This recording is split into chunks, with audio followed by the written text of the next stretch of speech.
आज एक ऐसे टॉपिक के बारे में बात करेंगे जो हर महिला को मालूम है, लेकिन पूरी तरह से समझने की कोशिश हम करते नहीं हैं। आपके पीरियड्स के बारे में, आपके पीरियड्स नॉर्मल है या अबनॉर्मल है, इसके बारे में जानते हैं। नमस्कार, मेरा नाम डॉक्टर सुवर्चला है, साइंटिफिक डायरेक्टर हूँ जीवा फर्टिलिटी सेंटर्स में।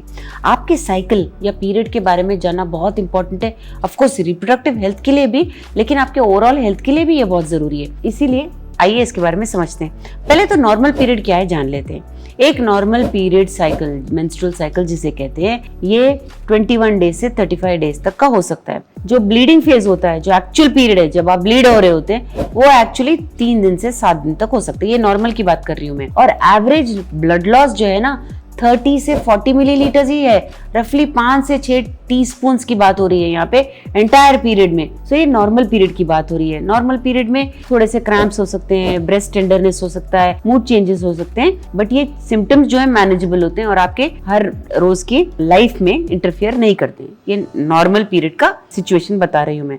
अब अबनॉर्मल पीरियड्स क्या है समझते हैं। सो अबनॉर्मल क्या है? जो नॉर्मल मैंने आपको समझाया उनमें नहीं आते हैं। इर्रेगुलर साइकिल्स सबसे इंपॉर्टेंट बात है। अगर आपके पीरियड्स बहुत जल्दी हो रहे हैं, 21 डेज से पहले हो रहे हैं, या बहुत दूर दूर हो रहे हैं, 35-40 डेज के बाद हो रहे हैं, तो इर्रेगुलर पीरियड भी अच्छी बात नहीं है, अबनॉर्मैलिटी है। हेवी ब्लीडिंग हो रहा है, मेनोरेजिया जिसे कहते हैं, क्योंकि अगर आप बहुत सारे पैड्स बदल रहे हैं, हर 1-2 घंटे को पैड्स बदल रहे हैं, बहुत ज्यादा क्लॉट्स गिर रहे हैं, बहुत गाढ़े गिर रही हैं, ब्लीडिंग बहुत हो रहा है, 7 दिन से भी ज्यादा हो रहा है, तो भी अबनॉर्मैलिटी है। अगर बहुत कम पीरियड है, लाइट हो रहा है, एब्सेंट है, बहुत दिनों तक पीरियड नहीं है, कुछ महीने गुजर जाते हैं आपके पीरियड आने के लिए, प्रेगनेंसी नहीं है मगर पीरियड नहीं आ रहा है, तो आपको हार्मोनल इम्बैलेंस हो सकता है या पीसीओएस जैसे कंडीशंस हो सकते हैं जो अबनॉर्मैलिटी के अंदर ही आते हैं। पीरियड अगर बहुत पेनफुल रहा, डिस्मेनोरिया जिसे कहते हैं, वो भी अच्छा नहीं होता है। माइल्ड क्रैम्प्स ठीक है जैसे मैंने कहा, लेकिन अगर पेन बहुत ज्यादा है, आपको कुछ काम नहीं करने देता, सोने नहीं देता, तो आपको मेडिकल इवैल्यूएशन यानी कि जांच और ट्रीटमेंट की आवश्यकता पड़ सकती है। पीरियड और पीरियड के बीच में अगर स्पॉटिंग हो रहा है तो भी अच्छा नहीं है, क्योंकि ये इन्फेक्शंस की वजह से, फाइब्रॉइड्स की वजह से या हार्मोनल प्रॉब्लम्स की वजह से हो सकता है। सो इसको भी अबनॉर्मैलिटी ही समझिए।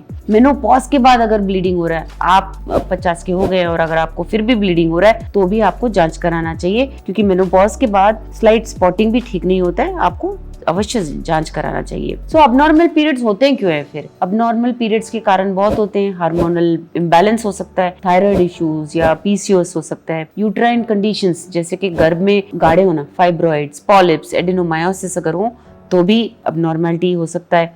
इन्फेक्शंस, स्ट्रेस बहुत ज्यादा है, वेट चेंजेस बहुत हैं, बहुत ज्यादा एक्सरसाइज करते हो आप तो भी हो सकता है।